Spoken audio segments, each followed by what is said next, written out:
Our topic is on managing constipation. Not a very glamorous topic, huh? But a very important topic to think about during your weight loss journey, and a topic that I think doesn't actually get enough attention. Let's first talk about how we define constipation.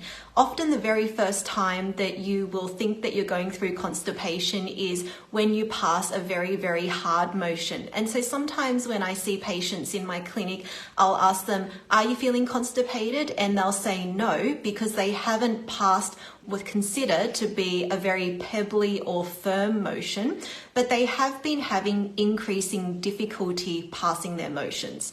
So constipation doesn't necessarily have to be defined by the texture, but it can also be defined by a decrease in frequency. So if you find that, say for example, you are someone who would normally be going once a day, and you find that as of recently you've been going every 2 days or every 3 days, and it's getting increasingly uncomfortable, you're getting really bloated, you're building up a lot of gas, you are actually getting constipated. So you might notice that your typical texture might actually be like a smooth motion, but as of recently it's been getting drier and tougher or wider. It can also be defined as a change in frequency. That leads us to thinking about what are the factors that can contribute to constipation.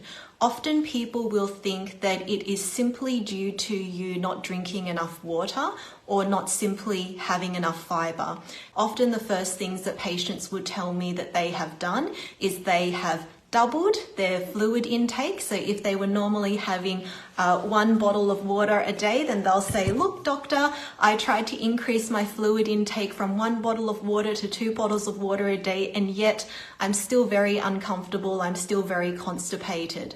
Or they might try increasing their fiber intake and they'll say, look, I used to just have like a bowl of oats each day, but now I'm trying to have oats and a seeded bread and seeded crackers and extra fruits and vegetables, and yet I'm still very constipated. So what is the reason why I'm constipated, and what is it that I can do about it?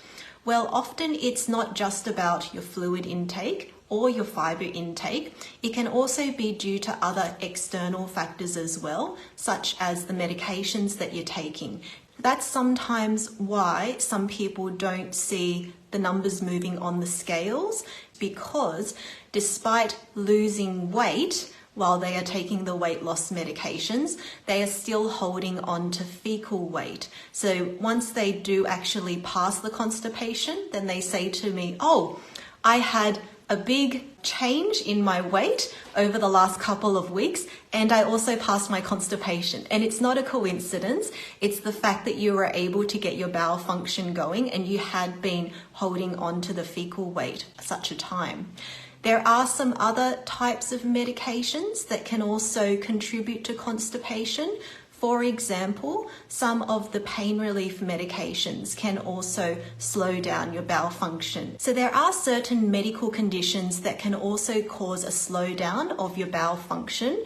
And for that reason, it's really good that if, say, for example, you have been trying to manage it yourself and you're really not getting anywhere, it's always good to go and have a chat with your GP or have a chat with your healthcare practitioner, because they will be able to review your medications, have a look at your medical conditions, and look to see whether there could be other factors that can be addressed to manage the factors contributing to your constipation. The last thing is exercise. So often when people don't exercise, or when they've had a significant drop in the exercise levels, for example, they've just had surgery, they're quite bedbound, they're in recovery, that can cause people to get quite constipated. Lastly, this advice that I'm giving is generalized for a general audience, and if you do have ongoing problems with constipation, definitely go and chat with your individual healthcare provider so that they can review your medication, they can review your medical conditions,